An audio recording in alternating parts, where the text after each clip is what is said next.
My people were biologically determined for one purpose alone, to sense the coming of damn fine podcasts. I sense it coming now.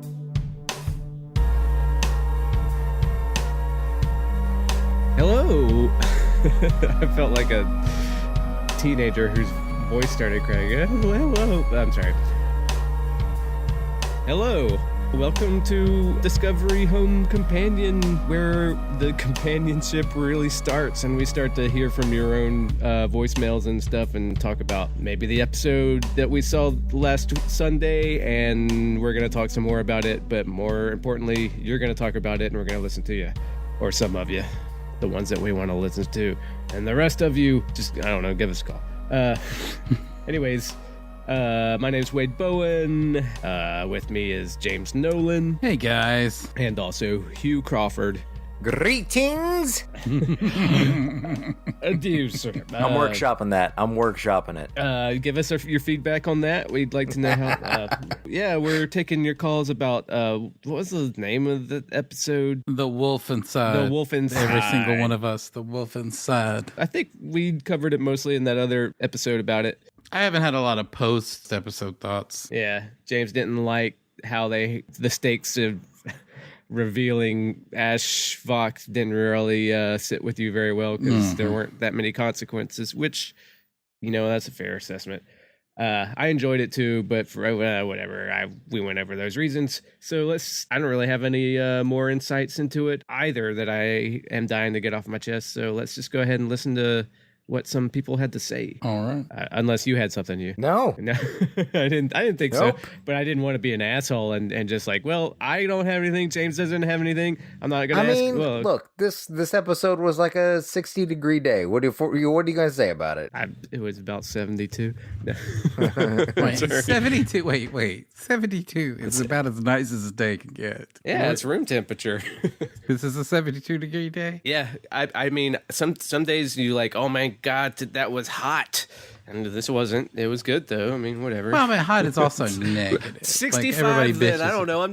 I'm pulling shit. I'm just making shit up, man. It was 65.7 degrees. How about that? First off, here we got it's an email here from Stefan in the Netherlands. All right. So I guess I'll just read it. Cool. Hello, discoverers. This is Stefan from the Netherlands emailing in after The Wolf Inside, which manages to be entertaining despite hardest to watch acting in Star Trek history for Stefan. Okay. It feels like they are swiftly getting rid of another aspect of the show that wasn't working. At least we won't have to suffer scenes of doe-eyed, ultra-dour, tragic romance between Burnham and Ash Fox. All right. That's fair enough. Without having listened to your latest podcast, I already predict with 100% certainty that Wade is busting his ass trying to defend The Wolf Inside and is getting grief for it from James. Ha! I don't think that happened as much in this episode. So, well. No. But I have to, that was an aside. Sorry. I have to side with Wade. I feel like they are trying to change the show, steer it in a different direction. The way they are doing it is a bit clumsy and obvious, but I think we should try to be positive and look on the bright side. Hashtag Team Wade. That's right, a.k.a. Stefan. All right, well, yeah. Well, we weren't saying they weren't trying to reboot the show. We were saying how many reboots could the show handle. Well, I mean, as there's many no as it need to needs, side that's to Wade with that. It's like James and I both agree that they're trying to reboot the show. That's not why. That's more than the. Well, what do you want? You Well, hate this the is- show. this What's is the the- matter? And this then is- you're gonna hate it when it reboots. I'm just gonna say, Wait. why don't you just give There's us a show and alternative not to that. what is that? What's the alternative? Just stop it. The lean into alternative it? is to lean into it? Yes, and to make it a cohesive whole. You really? That's what you wanted them to do the whole time. You wanted to lean into the stuff they were doing. Yeah. All right. What? All right. It just sounds like you weren't going to be happy with anything. Wait a minute. We got a reboot. Like the first 2 episodes was a show about Michelle Yeoh's ship, and then we got the 3rd episode, and then it was about the Klingon War, just trying to win a war, and now we've got the Mirror Universe. So we've had like 3 different. Right, but the criticism is that they're all over the place and they're not No, hitting it's anyone not even a note. criticism. And you're saying lean into that? I don't even know how to lean into Wait, that. whoa! If we're gonna ask questions, let's answer. I'm just saying that, like, I'm acknowledging that they have there's been a bunch of restarts, and it feels like a car that's got bad gas, and you try to push on the gas and you just chug, and every chug is another restart, and it's like it's not a good ride. That's all I'm saying. And at the end of this season, we'll probably have another status quo change, and it will probably chug again until into season 2, where hopefully we'll actually have some momentum where we can enjoy some sort of Star Trek ride. Right. Well, yeah, that's fine. But again, that's critiquing all the show we've had. And right. I guess why Stefan can't was we saying that he was siding with Wade that they were rebooting the show again. None of us were saying they weren't rebooting the show again. We were just saying no, you were. Yeah, you were all just like shitting on it for rebooting again, which goes back to the what do you want from it? And then James just says he wanted them to lean into what they were doing. Yeah. Okay. What were they doing again that you wanted them to lean into? Yeah, that's I'm sorry. Yeah, go, James. Sorry. I want things to be cohesive. If it starts, but if it's not, how do you? Well, sorry. I'm sorry. I want things to be cohesive. If I don't like what they're doing, they don't need to reboot. They need to shift and turn. There's a way to do that, and without it's a new show. We're all different now. And I don't even think it's I don't even know how it's rebooted. Like, this show's the same show it's been. Like, all of my issues with the show are the same shit that I had with 2 episodes before. Yeah, I guess before we're the just end of talking chapter about 1. new storylines rather than we call it. Yeah, we're just it's like a sleight of hand misdirection. They literally went to a different universe. Yes, right. Right, which we knew that they were going to do. Okay, you keep saying that like it's bad, like that's a positive. I've never understood that. You keep saying that we knew they were going to do that, so therefore we shouldn't criticize them for doing that, which sounds ridiculous. Well, just when you know they're going to... Well, you weren't saying they shouldn't do... Well, I don't know what you were saying. You were saying you didn't like what they were doing. If they just stayed in the Klingon War and just wrapped that up, that would have... and tried to make a good show of it, and then instead of I meant not to get off subject, but it's kind of on the same subject. If you want to watch a show about the Federation in the Klingon War, you got star-crossed lovers, you got timelines and universes that don't exist. Do you know what that is? That is an episode of Star Trek Next Generation called Yesterday's Enterprise. Do you guys remember this episode? Vaguely, no, yeah. I thought you were going to say, this is Farscape. No. Yesterday's Enterprise covers all of this sort of territory in a much interesting way, and it did it in 45 minutes. And if people think that's a shitty episode, well, then the good news is that they, there's a one that has nothing to do with it next week. I guess you can't when you're doing serialized television, you don't have as much bounce back, as single stories. Yeah. And so if you aim for the king, you best not miss. So if you're going to come out of the gate making a Game of Thrones Star Trek, you should see it all the way through instead of just dropping storylines to begin new ones because you need a new fresh direction or whatever. I mean, but that's what they missed. I think. And then they're there's been a different little plot for each episode, like I've said over and over again. It didn't feel as serialized, and then they start to be a little bit more cohesive with their plot line. Yeah, I mean, the last couple of weeks there's been some improvement. It's been good. Yeah. I'm just saying it's improved. It's not. What was the low point of the show? Because I think we would probably all say it. I would say the high point of the show, looking back on it, and I probably wasn't even too positive on that episode, but looking back on it, the one where Dwight keeps blowing up the ship. The mud episode was probably the best one. That was the high point. So what was the low point? Probably episode 3. Well, that was the one that broke you, James. Well, I don't even remember the second pilot. Oh, yeah. The one where everything else was and then they have to steal a monster. Where we introduce stuff like black badges that have nothing that we've never seen again. Yeah. Right. And then there's so much about the damn tardigrade for 4 episodes. Yeah.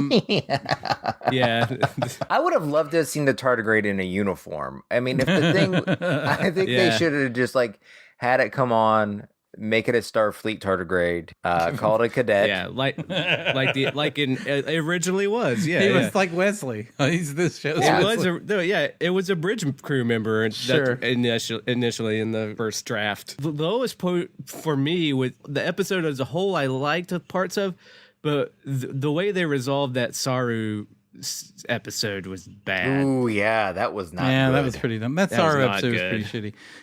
Here's the thing, though. That's a good point, Like- Wade. Yeah. Fucking up the like everybody says they like this last episode, and then like everybody has like again, I will say this negative compliment of I'm glad that the Vox story is over with. That's not a good thing. That's not a compliment. But nonetheless, you blow this. Some people actually just liked how it was done, but they're just I enjoyed. But what are the consequences? I agree. That's a We good spent criticism. all this time. What are the consequences? But of it doesn't. The consequences are that Vok is fucked up. I don't know. I agree. You're totally right. That's a fair criticism. That after all this build up, the consequences didn't have any big repercussions in that moment. Maybe it will going forward. Sure, but you don't get like it made you don't sense get to me. But the whole point was that Vok, because of his love or whatever, the trigger didn't work, and so now he's just a misfiring weapon. Like the gun went off at the wrong time. That's what happened in that episode because of "You're my tether," I guess. All right, I bet you. Because when she read the prayer to him, she's like, "Wait, that didn't work. It should have worked." Laurel says that, Right, and right. it didn't work, and then But, he's okay. just half cocked, and then he goes off in the wrong place, and that's what happened that episode. But here's my prediction. Mark my words. I promise you, we'll have a Vok in the brig, Michael Burnham on the other side of the force field, teary-eyed, whispery, like heartfelt, deep-felt, angry cry scene at some point. Yeah. Ash is still alive, and so we've got that to look forward to. That's We've got to wait an episode. Would you agree? Oh yeah, I totally James? agree. Or Wade, anybody. But we I have think to get through Dominatrix, Sexy Mirror Universe. Sexy shenanigans Dominatrix. first. My pet theory is 2 episodes from now, which is called like the past is prologue or some cliche. That it's going to be a leftovers episode 9 season 1 style prequel episode where it's all Lorca about coming from the mirror universe. That's my pet theory. Oh, that's a nice one. All I right. like that. I like that, actually. Nice. Yeah. That could be a fun So, episode. see, they have to crib from the golden age of television. Yeah. Yeah. It's not like they're playing out of everybody else's playbook to try to get some traction in the zeitgeist. Okay, well, what other phone calls do we have, Wade? It's run from Kristin in Toronto. Oh, very nice. One of our show friend of the show. Yeah. Friend of the show. Hey guys, this is Kristin from Toronto again. How are y'all doing? I have some thoughts on Discovery to share with you today. I'm going to try not to be too long-winded, but I'll probably fail, so don't say I didn't warn ya. So some thoughts about this latest episode. I actually really, really, really, really liked that scene with Ash and Burnham where he goes full Vok on her. And I think that might be because I've probably read about infinitely more romance novels than the two of you, and I actually liked how what they were doing. It actually did fit pretty well within the structure of a romance plot line, because what happens in a romance novel or a romance piece of romance fiction, one of the things that happens is that you start out with some characters who have problems, who are people with issues and hang-ups and traumas and so on, where they meet someone, they get together. At least in the ones I read, they fuck, and then shit will happen, which will test them, and all of their shit will come up, and they'll have some kind of reckoning scene, which is basically what we got here. And the way they seem to be setting it up seems to be for a sad romance, where the character development happens, and the people get together, and then it gets snatched away. I do think they're gonna find some way for Ash to come back, but who the fuck knows? I also just thought the acting was good in that scene, and I really liked how Shazad Latif went from being, I'm trying really hard to hang on to being your boyfriend and I love you, but now I'm gonna murder you.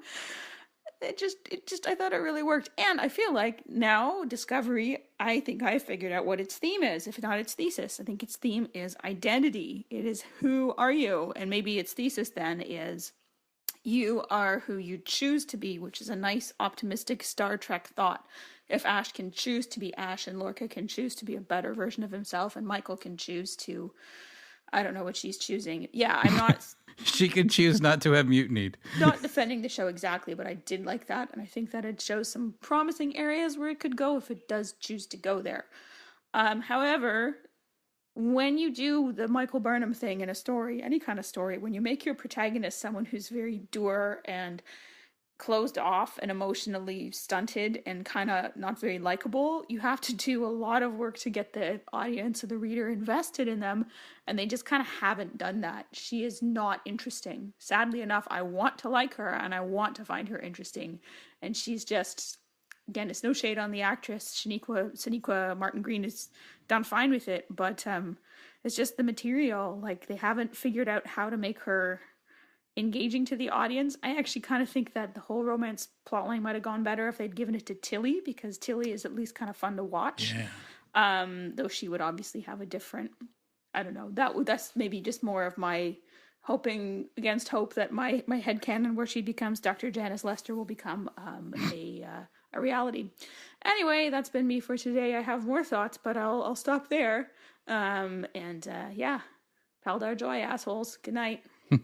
Man, that was some fantastic insight right there, because that's really eye-opening when you look at it from that perspective of somebody who's used to romance stories and like how they like the inner workings of them. Yeah, Kristin's really good at figuring out what the themes of the various Star Treks are. It's like, oh yeah, like I think that her, theory that maybe the theme of this is you get to choose who you are. I think that so. I mean, could very well end up being where they're going with this show, but give greater importance to going to the mirror universe.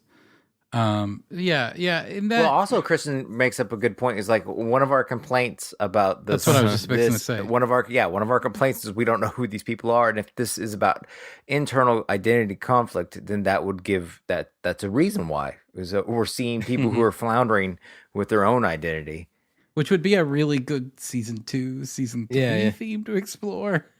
But like after we've already know a little bit about these characters. Well, a lot of this does feel like rushed to get to the character stuff, and part of them trying to Game of Thrones it and all. That's kind of what my Well, that's a whole other thought I have about what's wrong with the show is they're rushing so hard to get to each big kind of plot point that they have that they're losing the characters along the way.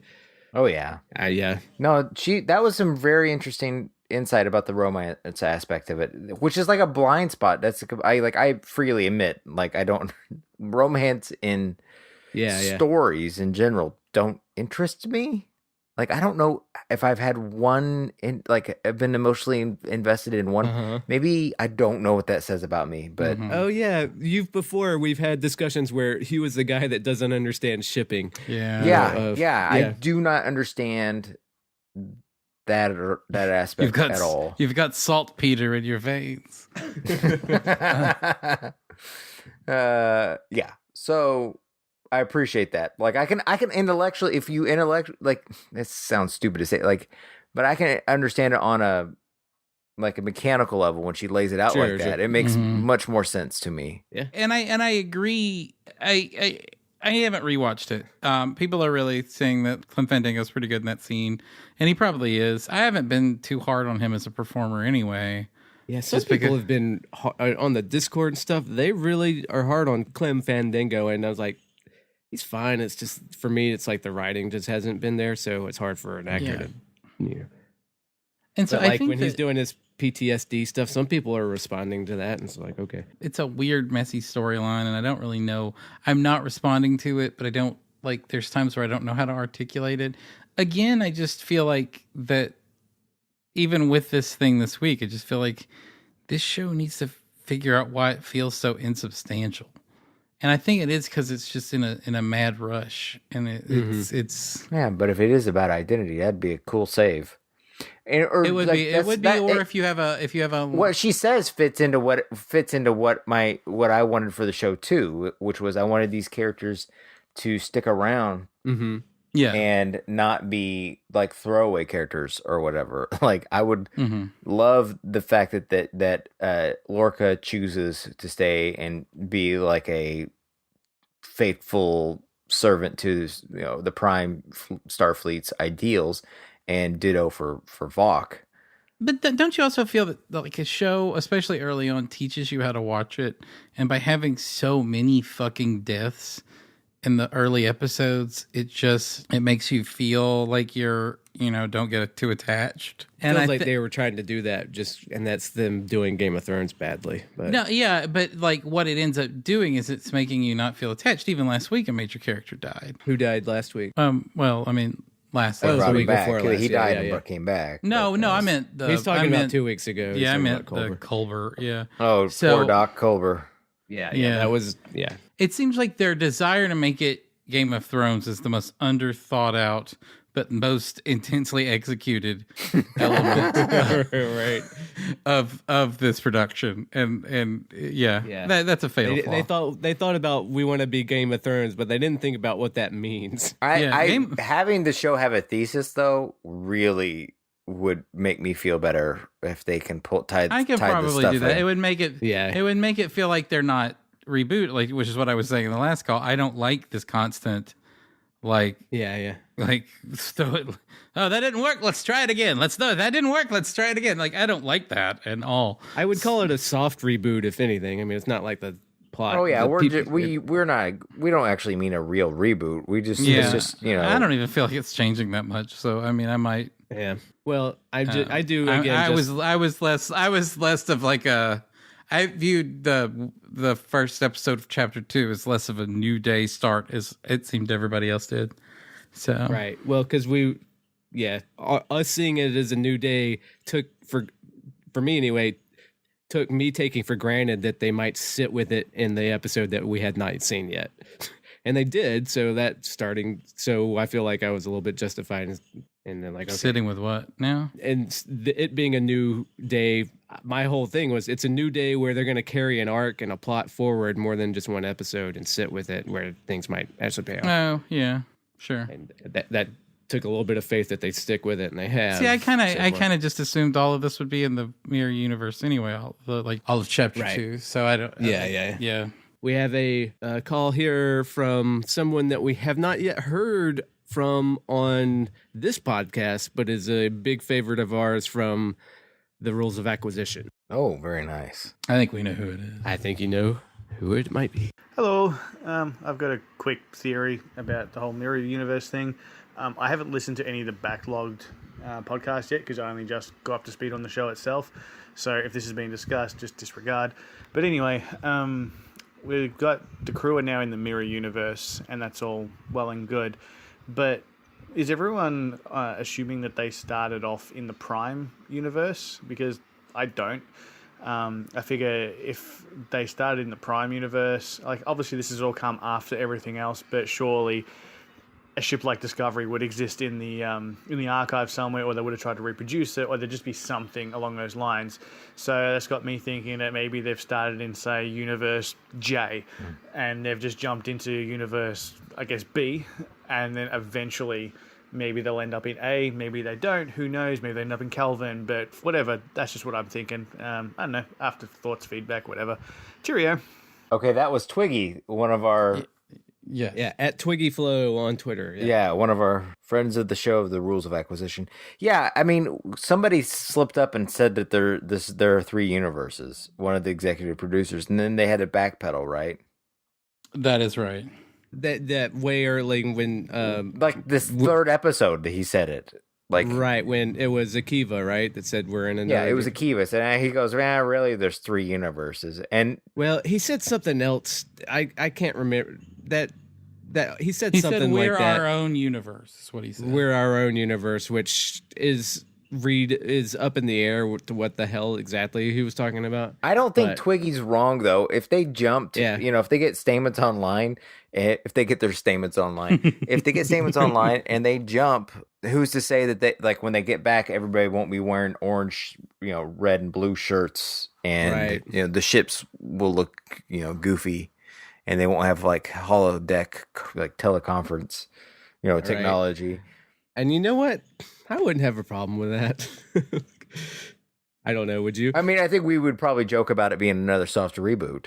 Oh, for sure. I'm sure that James would have words for it. I bet, right? Well, it's whatever. As long as the story's good. Sorry, I'm being the dick, aren't I? I don't know. No, it's just like, I don't know. At some point, why are you calling this Star Trek? And this. that would be one of those reasons to do it. I mean, you can eventually say, you're saying it because then it would be Star Trek? Like if they pop up and everybody... Well, if they pop up, then it's in Star Trek. But I was like, then... I don't know. It just seems like I don't know. It just seems goofy to me. I don't know. That's what I think. I think it seems goofy. I think that if you're... you mean where we are now, or if they went... If they did that. If they didn't... if they did that. If it didn't start off in the Prime universe. One thing Star Trek should never be is goofy. But I get all of the reasons why we would all want that. Yeah. Because again, I would like the show to just wake up. Like I've talked and I talked on Discord for a long time. Is that I don't like everybody talks about how cool the show looks. I don't like it. I don't like the art direction of the show. And we know that that's a battle that old dude lost. Brian Fuller lost that battle. Yeah, and so or we assume, but I think so. Well, he said he wanted like sweaters and shit for this. Yeah. Well, he said he would. Yeah, he definitely was going to redesign it pretty heavily, but it was supposed to look like a fun '60s show, right? Well, we don't know exactly how it was supposed to look, but I can only presume from knowing what his other work that it would have been a more colorful show. And so so that's one of the things that I just I don't, like I said, I don't like this Michael Bay look to everything. So and it still does. It's still that's the lookbook for this show is very Michael Bay movie, and it's still that way. Of course, I would like him to wake up at the end of the episode and they're in bright neon. I don't know, but or not neon, but just very bright '60s colors. But I don't know. Why make me sit through this? I don't know. Again, it's like hitting yourself with a hammer because it feels good when it stops. It's still like finally now I can like it. So you'd rather just keep hitting that. You would rather than just make the hammer feel better. How about you don't? Here's what I'm not going to compliment any stage of the hammer hitting myself in the head process. Right, but then either when it's hitting it or when it's over. Okay. The show hit me in the head with a hammer. What? Fuck that show. But for the rest of us that really get off on getting hit in the face with a hammer, hey man, it's the internet. There's something for everybody. I really enjoyed stop ruining me getting hit in the face with a hammer. Yeah, I mean, if this is your shit, man, it's your shit. I'm not here to take people's shit away. I mean, that's why we give people a chance to call in and tell us what they think. We're not here to tell you what to think. We're just telling you what we think. And, kind of sometimes we don't know what we think and we got to hash it out with each other. Yeah, this show's got problems big and small. And our podcast or Discovery? Both, but no. Discovery has problems big and small. Sure. And so sometimes it sounds like we're constantly going over the same stuff, but I feel like I'm trying to iron out. It does. But yeah, there's a lot of ironing out. Yeah. Yeah, and it's not like I mean people know us from doing a Deep Space Nine podcast. Well, that shit got ironed out through a first viewing, and you kind of know where it's going. But like this, it seems. Yeah, if Discovery Home Companion leaves a bad taste in your mouth and the rules of acquisition doesn't, that's exactly right. It's because you're watching somebody digest something live in real time. Mm-hmm. Like 3 people digest, like, what the fuck did we just see? Whereas, this Deep Space Nine, you have 20 years of digestion and right. thinking. So you're not coming in with the takes so hot. Plus, no, and we're redigesting a lot of the earlier stuff as we get to the current get new information. I mean, that's part of what I don't like that we keep fighting over, but then it's also just part of dealing with this show. But I don't think it's fighting. I mean, it's not fighting over it. It's just that they keep. So it's like like each week the problem gets interesting. Also, it is, I mean, if this was like just a shit show and we all agreed with it and like everybody agreed with it, then, you know, this wouldn't be a thing. But I mean, I do have like a pretty strong negative reaction to the show. Really? I haven't noticed. And people have pretty strong positive reactions to the show. Yes, they do. And so I do feel like that I need to square that with that, because are they seeing something that I'm not? Sure. It puts the onus on me because I'm the one not having a good time. Right. So I'm trying to work through it in a way that makes sense to me. And they do, I mean, it does compound problems. Each week there are things, each episode brings me a new thing that kind of like irks me. Right. But then I have to realize that, am I being, you know, I'm trying to question that within myself. And the only way to do that is to lay out my case why I don't like it and to take on arguments positively for it. Yeah. It might not be the most fun thing in the world, and it probably irritates you when I say I don't like stuff that you do as a viewer. But I don't know. You know when I like it, or if this show wins me over at the end of episode 15 and I go, right. that was a perfect ending. You know, like I meant it. You know? Well, yeah. I'm not PewDiePie playing like fucking Five Nights at Freddy's for the clicks here. Like I'm literally struggling with this show. I'm sure we would get more viewers if we would have more long watchers if I loved this show. If that's the thing, is the fact that we're divided so heavily is so off-putting to some, as to I think majority of people. But we can only Leopard can only the trekkers that listen to Trek podcast can't handle their shit if we don't like it sometimes. And the awesome is because people who don't like it, there's no hate watching of the show because there was because you have to pay for it. Yeah. Because you have to pay for it. Yeah, so like either people are just not watching it. Right. Yeah, this show is a weird anomaly in the history of the golden age of television. Only people you can find to take your side, James, are IO9 reviewers. yeah, and so I know they're there because you know. There's a ton of negative reviews of the show, and also like I've been trying to look at things because I do want to know, like, because I said this in the previous podcast, is that everyone that's saying they love the show is paying to watch the show, Right. So continuously, so they would have stopped by now. I would not. It's like when you spend $100,000 on Scientology and you get to the Ring of Fire. And I tell you about Xenu, and you're like, "Well, I'm already bought in." No, I can't. Don't tell them, no, my life is not a lie. Yes, it's true. I believe it. Yes. Yeah. But one of the things, like the post-episode recaps on our Star Trek on Reddit, like their numbers are going, the comment numbers are going down per episode. Oh, that's interesting. So I'm noticing I'm trying to look for these little like data points to see if people really are really attached to the show.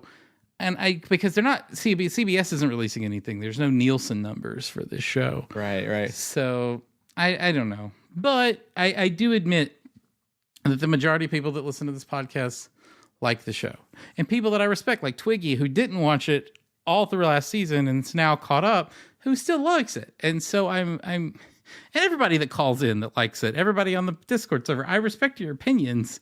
I'm trying to square why you like it, and I have such an adverse reaction to it, and I'm trying to be honest with myself. That's all we can ask of you. Yes. All right, so we got one more call here.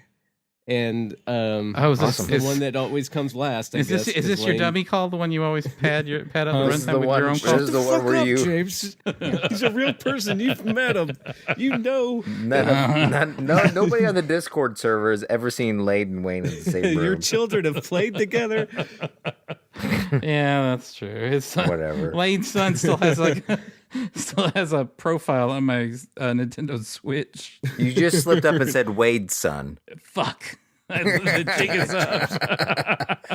All right. Sure. Hey, it's Lane again. I realized, I haven't called in, and I feel like it would be lax of me not to, but especially because I'm back on board.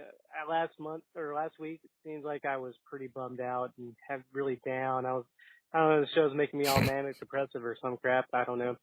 But this last episode, hey, yeah, I mean, you guys seem to really shit on it for like doing stuff that you expected. Like, it's not the sort of show where that can get me down on it. Like, okay, your mysteries aren't mysteries, so I'm not really disappointed when they fail to be mysteries.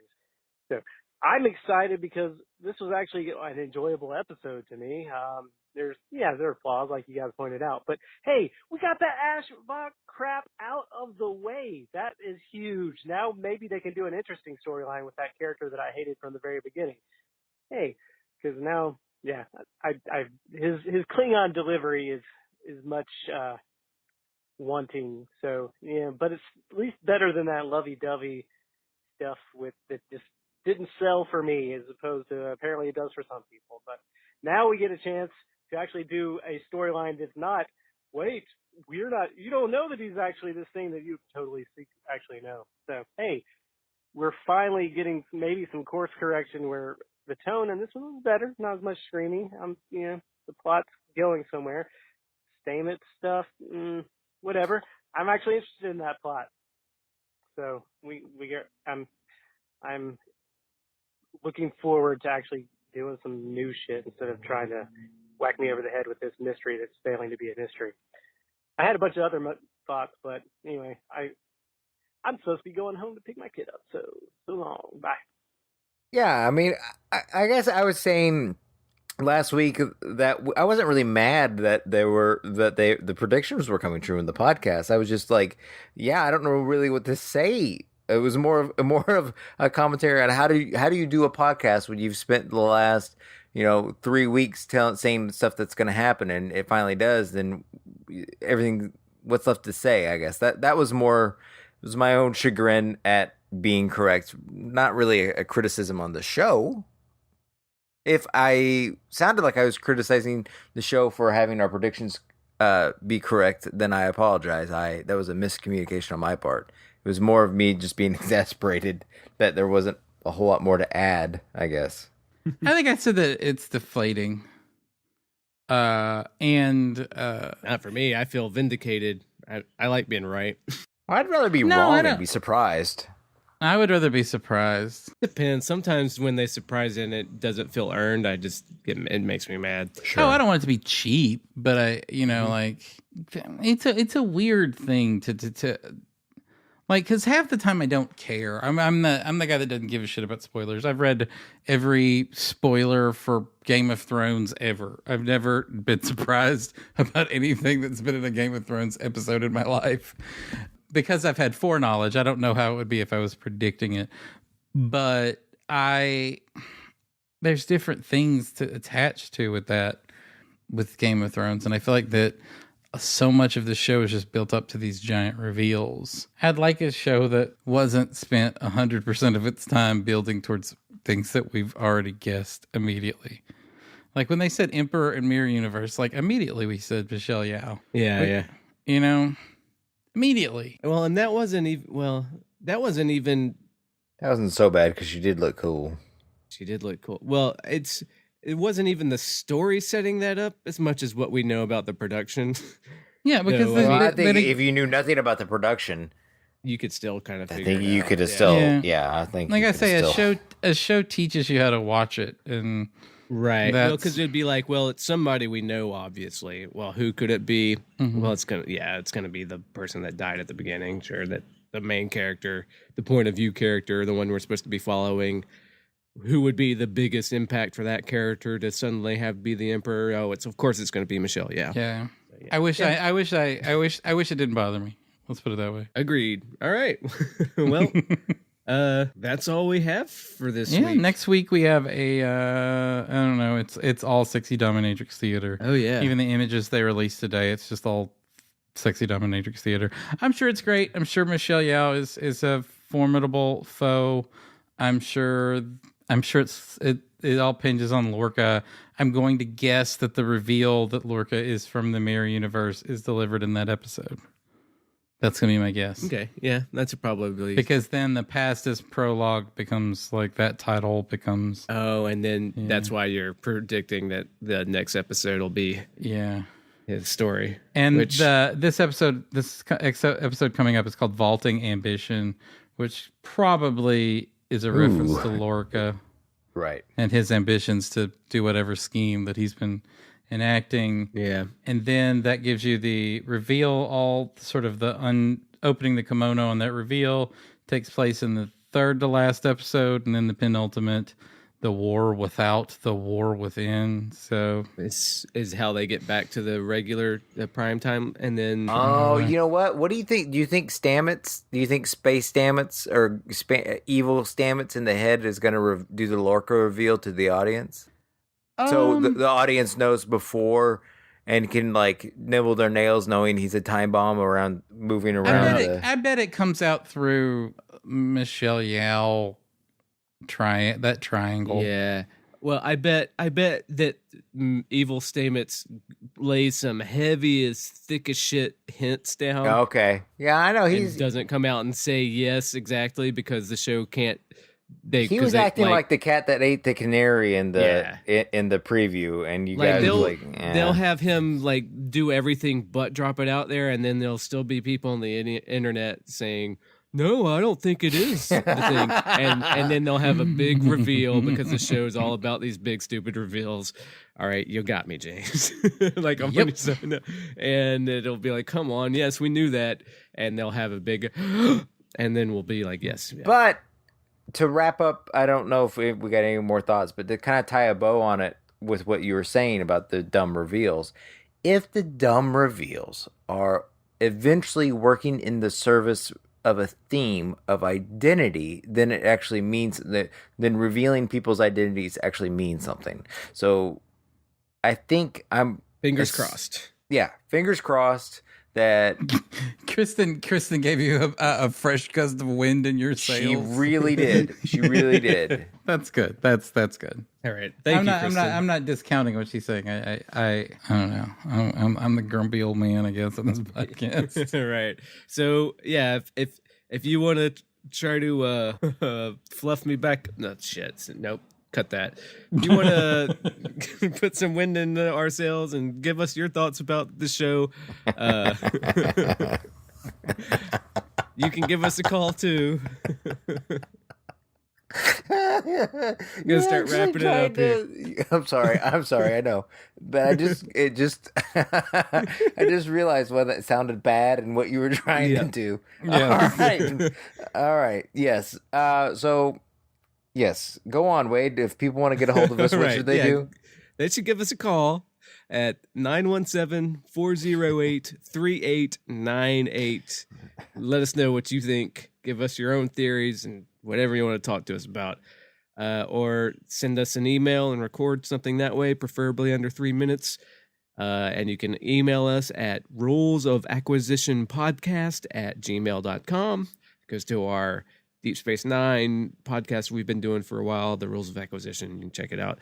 And if you want to know what else if you want to know what else we're up to, if you want to support the show, you can go to our Patreon at patreon.com/kickersofelves and check out our Dune podcast. Yes. Got some pretty good stuff going up there. Check this out. This is fun. Yeah. Yeah. Much ado about nothing. All right. We finally just released a podcast that doesn't have a large degree of arguing in it. Or we will, right. We will tonight. And the arguing doesn't start until 50-something minutes into the podcast. Oh yeah. So, all right. I think there's a little bit up front, and then we cut that shit out. Yeah. And then we just talk about this Jodorowsky's Dune, and it's a pretty good time. Yes. So I think we're having interesting conversations over there. So definitely check that out. Well, thanks again for listening to another episode of A Discovery Home Companion. We hope you join us next week when the new episode drops.